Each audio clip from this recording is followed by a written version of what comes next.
అందరికీ నమస్కారం. ఓం శ్రీ గురుభ్యో నమః. ఓం శ్రీ గం గణపతియే నమః. ఓం శ్రీ మాత్రే నమః. ఈ యొక్క వీడియోలను చూసేటువంటి ప్రజానికములు అందరూ కూడా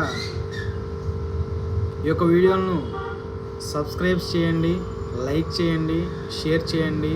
మరిన్ని ఆసక్తికరమైనటువంటి విషయాలను వినుటకు ఈ యొక్కది ఎంతగానో ఉపకరిస్తూ ఉంటున్నది. తదుపరి రత్నధారణలో భాగంగా ముత్యము అనగా చంద్రగ్రహమునకు సంబంధించినటువంటిది.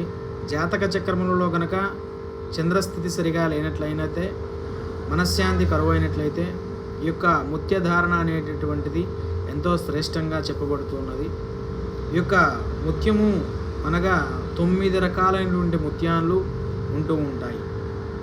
ఈ యొక్క 9 రకాలైనటువంటి ముత్యాలు ఎక్కడ లభ్యమవుతాయి అనగా, 1 మేఘముల యందును, 2 పాము శిరస్సుల యందును, 3 వెదురు బొంగుల యందును, 4 సముద్ర తీరముల యందును, ఏనుగు కుంభస్తంభముల యందును, చెరుకు గడల యందును, శంఖముల యందును, అడవి పంది కూరల యందును, ముత్యపు చిప్పలలోను పుట్టుచుండును.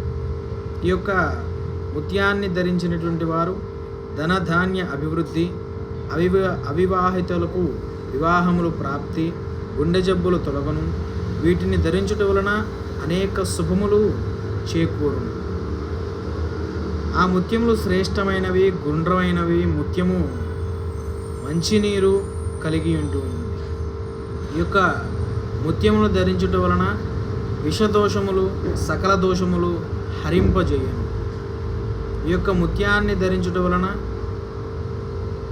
అనేక రకాలైనటువంటి దోషములు పోయి శ్రీ లక్ష్మి యొక్క అనుగ్రహము కలుగుతూ ఉండును.